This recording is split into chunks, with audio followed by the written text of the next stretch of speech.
Bonjour tout le monde.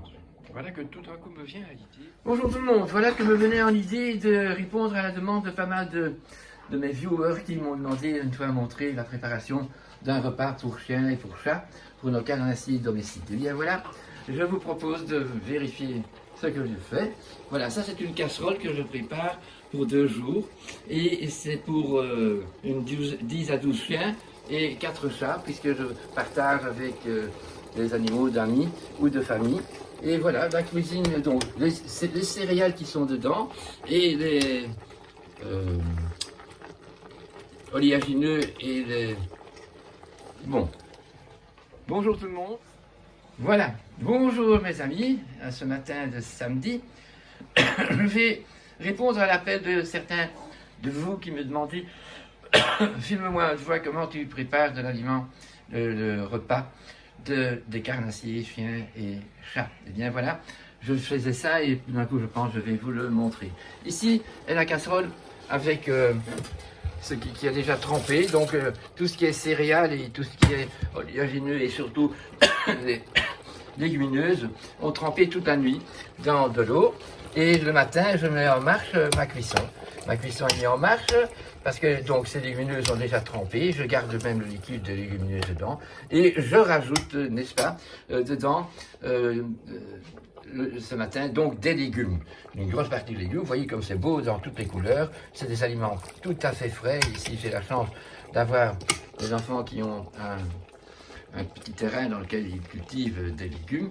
Et voilà, pour voir un peu, on découpe toutes sortes de légumes. Donc on est déjà dans l'automne, nous avons des choux, nous avons du fenouil, nous avons des morceaux de roquette qui nous restaient. Et tout ça est mis là-dedans. Je dois rajouter encore beaucoup d'eau. Je vais essayer de faire ça sans embêter, parce que faire 2 choses à la fois, hein, donner. Donc, il y en a déjà qui ont envie. Ils sont impatients.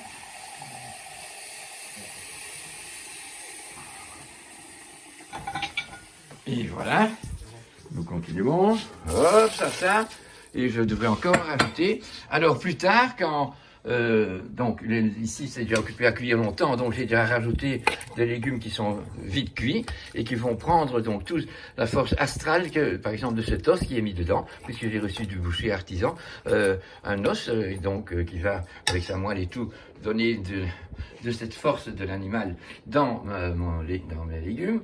C'est extraordinaire, mais il faut penser qu'il ne faut pas en faire beaucoup, en donner beaucoup et pas souvent, puisque les carnassiers ne vont déterrer un os que quand ils sont dans la famine depuis longtemps et qu'ils l'ont donc trouvé sur la croûte de terre sur laquelle doit cuire la verdure, et où courent les lapins et les faisans et les lièvres. Et quand il n'y en a pas, avant d'avoir déménagé, eh bien on peut encore déterrer un os. Mais donc un os n'est pas à donner trop régulièrement, sinon c'est trop yang et vous allez avoir des ennuis si votre chien et votre chat ne font pas assez d'exercice, si vous ne laissez pas courir beaucoup dehors.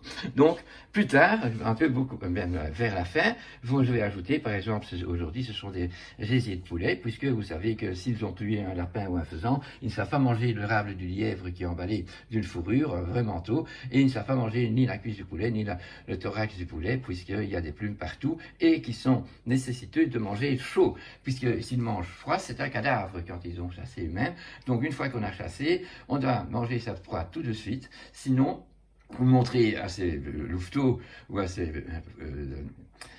chatons comment il faut dépecer le pigeon. Donc les animaux expliquent ça tout à fait bien et les jeunes nés vont savoir comment faire.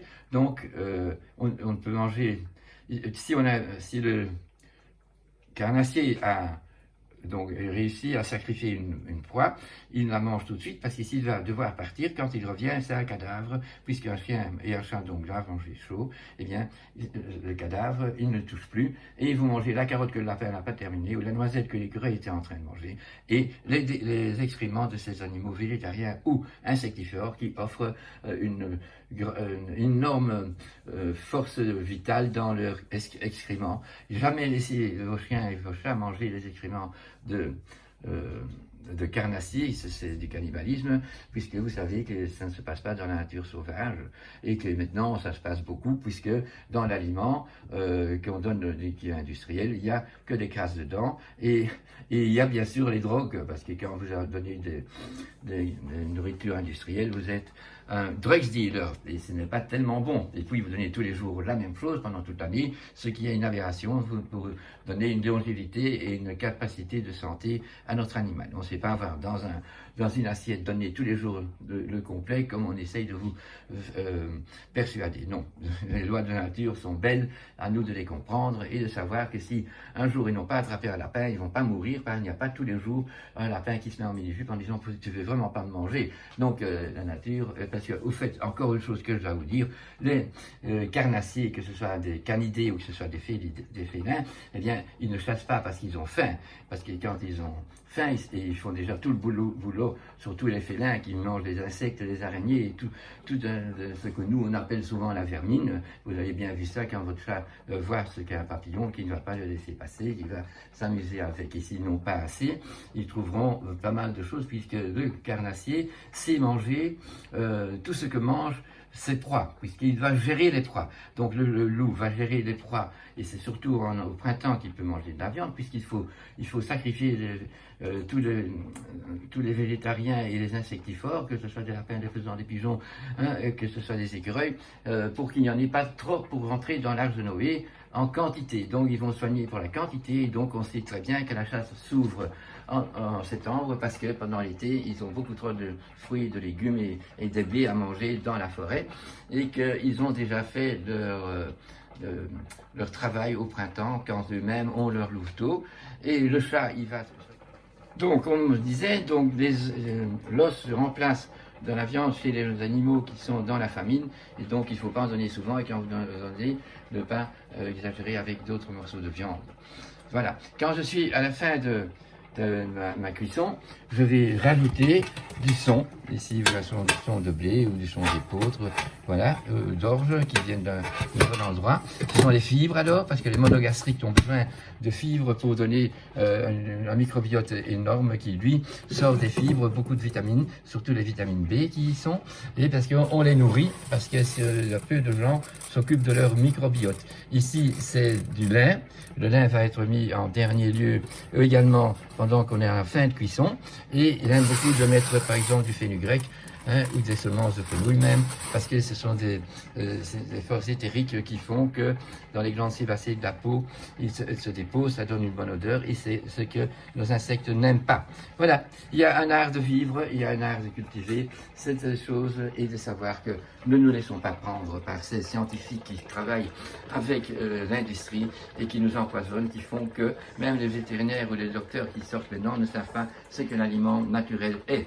Donc, quand vous étudiez la biologie, quand vous voyez comment la logique de la vie est, le langage de la vie est, vous allez apprendre à bien soigner pour vous aussi, puisque nous n'avons jamais vu un animal qui pendant qu'il court, boit, ou pendant qu'il court, mange. Ça, c'est une erreur grandiose pour le système biologique, parce que chaque organisme, chaque corps est si bien créé qu'il fait des tâches bien séparées, alors il obtient 100% de qualité. Pendant que je cours, mon corps sait comment faire pour user des calories qui sont présentes dans son organisme, et il sait par exemple aussi, si on doit faire une endurance assez forte, que le corps va brûler les graisses et rendre votre corps beaucoup plus joli et beaucoup plus mieux, et qu'à chaque fois que nous combustions de ces graisses, nous obtenons assez d'eau pour que le système rénal soit alimenté d'eau, afin qu'il puisse faire son travail de nettoyage de tous les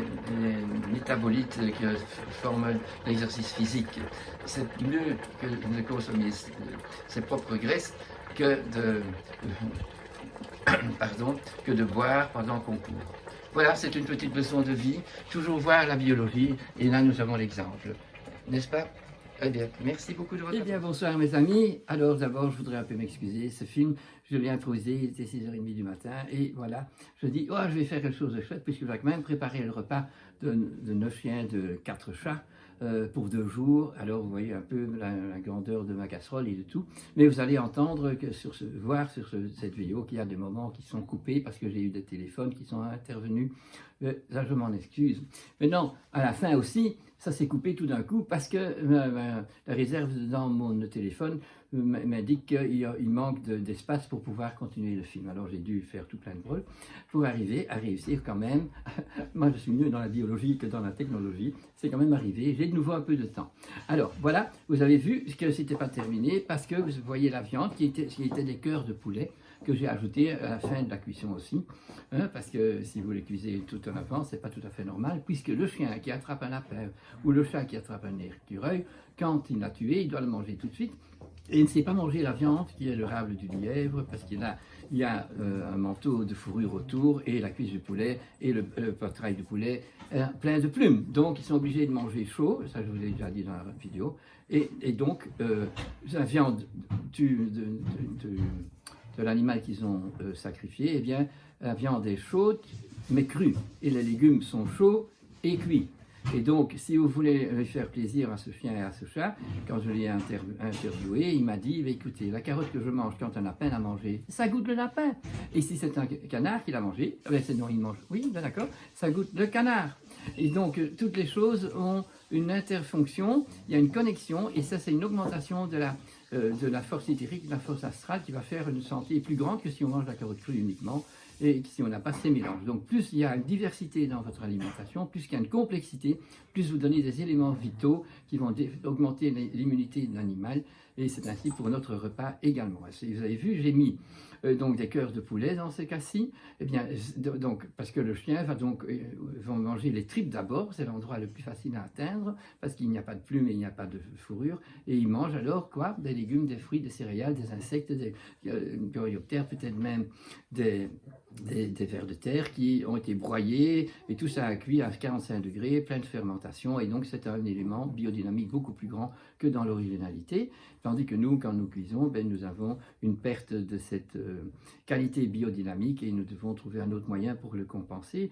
Mais ici, j'insiste encore de dire, on mange les tripes, c'est très bien, mais aujourd'hui, les foies et les reins sont des organes qui font des filtrages, et ils ont, comme on a partout des exploitations, c'est plein de toxines, et je vous déconseille de donner ça ni à vous, ni à vos enfants, ni aux animaux, tandis que quand je commençais ma clientèle il y a 45-46 ans, eh bien, ça m'arrivait d'attraper un pigeon sain, et quand un animal était moribond, on lui faisait, je devais sacrifier le pigeon, et le sang du pigeon, le cœur du pigeon, mais aussi le foie et le rein étaient révélateurs de santé incroyables.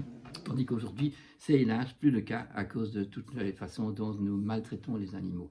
Donc, pas de foie, pas de rein. Par contre, le cœur et les gésiers, donc les estomacs, sont deux organes qui travaillent tout le temps et qui n'ont pas le temps d'accumuler les crasses. Donc, ces aliments ces viandes-là, intérieures, sont meilleures et plus adaptées à nos carnassiers. Mais évidemment, si vous mangez un poulet et qu'il y a de la cuisse qui reste, eh ils peuvent l'avoir. Et si vous mangez des carbonades, eh ils peuvent avoir des morceaux que vous voulez lui donner. Donc, excusez-moi encore pour l'erreur technologique de cette vidéo, mais le bien fondé, vous le trouverez bien dedans. Je vous remercie et pardonnez-moi.